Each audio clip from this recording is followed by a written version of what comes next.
Warga Medan, Sumatera Utara 6 Mei lalu digemparkan dengan penemuan jasad wanita di dalam kardus di salah satu rumah. Dari hasil penyelidikan, pelaku merupakan kekasih, mantan kekasih korban, dan ibu dari kekasih korban.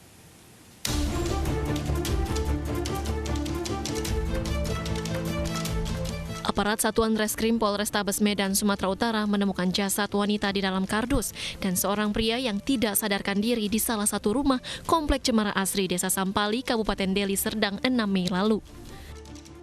Dari hasil pemeriksaan, identitas jasad diketahui bernama Eliviana 21 tahun yang merupakan korban pembunuhan.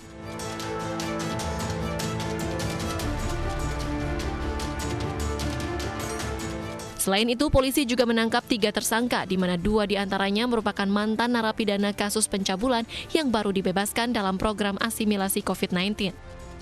3 tersangka adalah J yang merupakan kekasih korban, kemudian M mantan kekasih korban, dan TS yang merupakan ibu tersangka J. Pembunuhan ini terjadi di rumah tersangka J yang sakit hati karena korban menolak ajakannya untuk bersetubuh. Bahkan untuk menyembunyikan aksi bejatnya, J memaksa M untuk mengaku sebagai pembunuhnya dan mencoba bunuh diri dengan meminum racun serangga. Sementara ibu J turut membantu saat memindahkan jasad korban ke dalam kardus. Prosesnya kemudian korban menolak, tersangka, kemudian tersangka J mendorong menuntutkan korban sehingga terbentuk kepalanya jatuh di kamar mandi. Selanjutnya tersangka J bersetubuh dalam keadaan korban pingsan. Kini ketiga tersangka harus mempertanggungjawabkan perbuatannya dengan ancaman hukuman maksimal pidana mati. Pemirsa, tindakan represif gara-gara asmara kerap terjadi, bahkan banyak kasus yang berakhir penjara hingga kematian hanya gara-gara asmara. Lantas mengapa hal tersebut bisa terjadi? Kita akan membahasnya bersama psikolog Elizabeth Santosa atau Lizzie. Selamat sore, Mbak Lizzie. Hai, selamat sore Stephanie. Oke, Mbak Lizzie, ini kita kalau membahas mengenai kasus asmara yang berujung pada tindak kejahatan, bahkan dalam beberapa kasus juga melibatkan tindak pembunuhan ya. Apa sih yang menyebabkan hal ini? Apakah memang pelaku nih memiliki gangguan psikis atau bagaimana? Kalau ngomongin soal normal dan nggak normal, memang hal ini nggak normal. Karena yang namanya perilaku normal, kalau kita ada cekcok, argumen ya, biasa nih ya, Stephanie, kalau pasangan normal itu mereka biasanya silent treatment, ngambek, aksi bisu gitu ya, itu normal. Yang kedua, sabotase sosial, ngoceh kemana-mana ke pihak luar gitu sehingga pasangan merasa malu gitu ya, karena banyak intervensi dari keluarga dan dari teman-teman lain. Itu yang normal. Nah, yang namanya kekerasan, hal seperti ini, membunuh dan sebagainya itu memang harus dicek kesehatan jiwa dari pelaku. Jadi memang bisa jadi karena pelaku memiliki kelainan jiwa, begitu Mbak Lizzie? Tergantung dari 2 kasus yang tadi itu saya melihat yang pertama yang di awal, di paket pertama tadi Anda lihat mengenai dia ada punya kepahitan di masa lalu, itu biasanya juga begitu. Agresi, perilaku kekerasan bisa muncul dikarenakan satu, saat masa kanak-kanak hubungan afeksinya dengan orang tua tidak terjalin dengan baik sehingga banyak kemarahan. Kedua, bisa yang seperti dikatakan tadi, dia trauma, pernah ditinggal, hampir nikah, batal, bubar gitu, tidak sanggup malu lagi, lalu melakukan perbuatan itu biasanya ada kepahitan, ada masalah di hubungan sebelumnya gitu. Oke, kalau di kasus terakhir juga ini yang terkait dengan pembunuhan di Bandung, kedua pelaku dan korban bahkan sama-sama masih di usia SMA, masih di bawah umur, masih remaja. Ini ada faktor mungkin ketidakstabilan emosi karena masih remaja atau bagaimana Mbak Lizzie melihatnya? Stephanie, benar sekali. Kalau yang masalah di Bandung ini apakah saya sih hanya membaca berita bahwa memang pelaku mengatakan bahwa dia tidak merencanakan. Benar begitu, Stephanie? Iya, memang dugaan sementara spontan ya aksi pembunuhan ini. Ya. Justru itu yang berbahaya, Stephanie. Jika pelaku mengatakan bahwa dia seakan-akan spontan, nah ini memang benar, ini ada masalah manajemen emosi. Yang perlu ditelusuri adalah apakah anak ini selalu atau remaja ini selalu agresi di rumah atau di sekolah, ya, atau dia tipe yang pasif agresif, artinya yang mendam gitu ya, tidak pernah melawan, jadi ditekan, direpres, lalu meledak gitu. Itu perlu ditelusuri juga sih. Artinya tanda-tanda bisa kemudian ada kemungkinan melakukan tindak kekerasan ini sebenarnya bisa terlihat dari kesehariannya begitu? Benar-benar, Stephanie. Kita bisa melihat seseorang itu yang misalnya pasif agresif itu yang paling bahaya karena memang dia tidak pernah bisa meluapkan, dia tekan gitu ya, lalu sekali ekspresi itu meledak. Nah itu yang biasanya paling kalau kita katakan ya paling menakutkan atau paling bahaya. Wajarnya manusia normal itu harus bisa mengekspresikan rasa marah atau agresi itu dengan dengan nggak pakai kekerasan, solusi yang sehat, bicara baik-baik, konfrontasi begitu melalui verbal tapi tidak sampai dalam artian abuse atau masuk dalam kekerasan verbal. Jadi harus ada batas-batasnya. Nah, ini harus menjadi pembelajaran juga tentunya. Artinya pada saat berpacaran, gaya berpacaran itu sudah harus kita bisa melihat lah tanda-tandanya. Kira-kira kalau dari Mbak Lizzy, tipsnya bagaimana untuk melihat indikasi atau tanda-tanda adanya dilakukan KDRT dalam sebuah hubungan?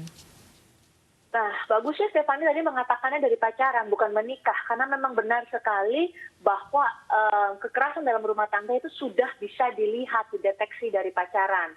Namun pada masa pacaran itu kadang-kadang kita melihat bahwa nggak apa-apa, nanti pasangan kita bisa berubah, pasangan kita bisa lebih baik. Itu biasanya suatu penyangkalan diri. Dan ketika akhirnya menikah, lebih buruk daripada saat pacaran.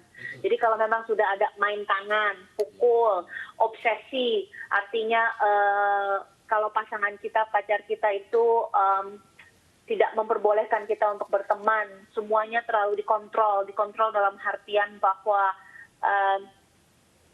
teman sesama jenis saja nggak boleh begitu, itu artinya sudah masuk tanda-tanda akan ada indikasi ke depannya lebih buruk lagi, atau bisa jadi kekerasan atau berbagai macam kita sebut KDRT itu kan tidak harus selalu fisik ya, bisa juga dikarenakan mental, tidak diizinkan keluar gitu, dikekang, bisa juga seperti itu. Oke, artinya kalau memang merasa sudah berada dalam hubungan yang kita bisa katakan sebagai toxic relationship gitu ya, apa yang harus dilakukan, apa yang bisa dilakukan untuk bisa keluar atau menghindari hubungan yang toxic ini? Potong. Harus langsung berani memotong ya? Memotong satu, yang kedua tidak mungkin bisa dilakukan berdua. Perlu ada pihak lain, ada intervensi, mama, papa, ayah, bunda, psikolog, psikiater, siapapun itu harus ada intervensi yang menjaga stabilitas. Berarti harus diawali dengan keterbukaan juga dengan orang tua. Tapi bukan untuk sosial sabotase ya, bukan artinya untuk menjelekkan dia, tapi untuk mencari tahu dan mencari solusi. Bukan untuk mengatakan bahwa pacar saya ini begini, tapi dijadikan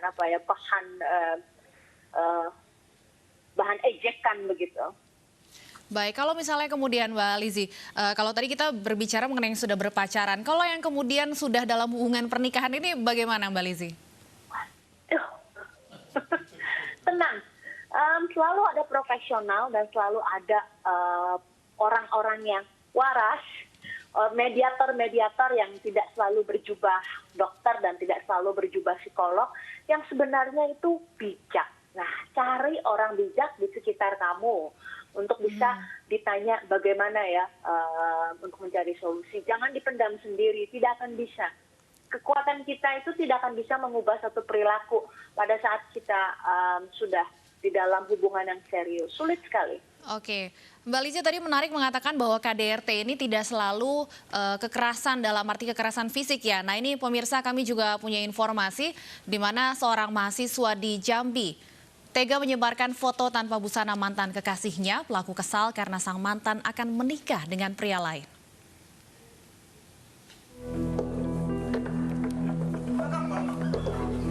BG mahasiswa di Jambi diamankan aparat Polres Merangin karena menyebarkan video asusila kekasihnya di media sosial. Pelaku kesal karena sang kekasih akan menikah dengan pria lain. BG berhasil diringkus polisi setelah keluarga korban melaporkannya ke Mapolres Merangin. Dari tangan pelaku, polisi mengamankan telepon seluler yang digunakan untuk mengunggah konten video dan foto ke media sosial. Dari hasil pemeriksaan sementara, pelaku mengambil video asusila kekasihnya secara diam-diam seminggu sebelum menyebarkan ke media sosial. Motifnya apa?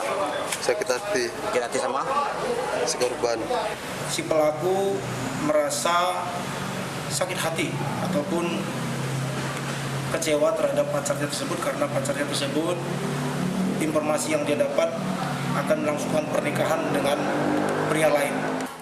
Pelaku dijerat Undang-Undang ITE dan pornografi dengan ancaman hukuman paling lama 12 tahun penjara. Baik, masih melanjutkan perbincangan kita bersama dengan psikolog Elizabeth Santosa. Baik, Mbak Lizzie, ini kasus lain bahkan bukan kekerasan secara fisik namun penyebaran video asusila. Bagaimana menurut Anda, Mbak Lizzie? Nah, tadi Stephanie, kita di awal kita mengatakan tentang sabotase sosial. Nah, ini salah satu masuk sabotase sosial tingkat very acute, akut banget. Sabotase sosial adalah ketika kita punya masalah atau konflik dengan pasangan, mau itu sakit hati maupun apapun juga alasannya, kita menyebarkan. Baik itu menyebarkan hal-hal yang bersifat pribadi, isu apapun itu levelnya, sehingga pasangan merasa malu dan diadili secara sosial. Lucunya, Stephanie, biasanya yang melakukan sabotase sosial biasanya adalah wanita. Oh, justru bukan laki-laki ya? Karena ya biasanya yang ter-up gitu kasusnya adalah wanita yang menjadi korban. Laki-laki dan wanita bisa saja, tapi saya cuma mau mengatakan secara statistik mayoritas biasanya wanita, walaupun ada laki-laki pelaku seperti itu. Oke, orang-orang yang kemudian menjadi pelaku penyebaran video seperti ini, Mbak Lizzie, ini ada indikasi rasa tidak percaya diri kah atau bagaimana? Dia ingin menyabotase, jadi itu motivasinya disebut sabotase sosial, artinya bahwa dia ingin mensabotase, bahwa dia ingin membuat pasangannya itu, si korban itu, ya dikucilkan, merasa malu, dipermalukan dalam level sosial, begitu. Kalau yang tadi kan sebelumnya, di dalam kasus sebelumnya kita lihat ada pembunuhan habisi nyawa, benar begitu ya? Ini mau pasangannya tetap hidup, tapi dipermalukan sampai kapanpun juga. Nah itu sama saja sih sebenarnya bagian dari agresi. Oke, kalau melihat dari sudut pandang pelaku, tujuannya apa sih kemudian melakukan sabotase atau mempermalukan korban secara sosial ini? Apakah supaya semacam ancaman begitu supaya korban tidak meninggalkan pelaku atau bagaimana? Sebenarnya kalau boleh jujur ya, membiarkan korban hidup tapi menanggung malu itu kan, karena kita sebagai makhluk sosial, Stephanie, itu